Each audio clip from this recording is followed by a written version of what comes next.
Have you got a symptom that no doctor can figure out what's going on? You're getting referred left, right, and centre, or you've got fibromyalgia or chronic fatigue that's not getting better, then this new condition is something I think you need to be aware of.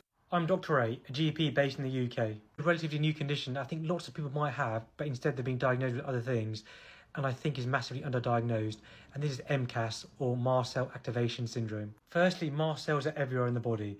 They're in the skin, the gut, the respiratory system, and their main role is in the immune system. And they're constantly checking for any allergens, and if they detect one, they release histamine, which gives you lots of nasty symptoms.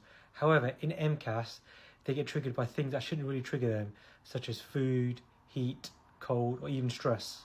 Because the mast cells are everywhere in the body, if you've got MCAS, you can have almost any symptom. Most common symptoms are things like skin writing.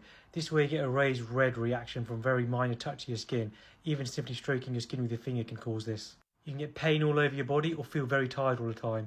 This way it gets misdiagnosed as fibromyalgia or chronic fatigue. Other symptoms can include heartburn and reflux, breathlessness, palpitations, dry eyes, dizziness, and fainting.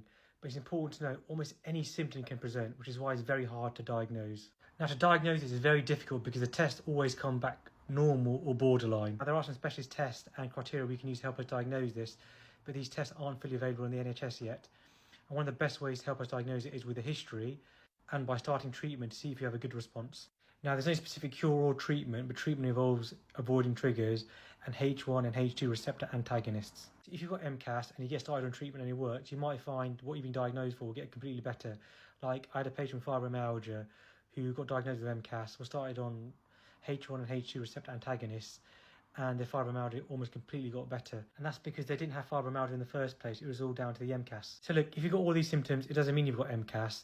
But if you've got symptoms that aren't getting better, please go and see your doctor. And if you're a doctor, please dig a bit deeper in patients who have got symptoms or keep coming back, because there's sometimes maybe a reason. And I think MCAS is something that could explain ongoing symptoms in patients that aren't responding to treatment.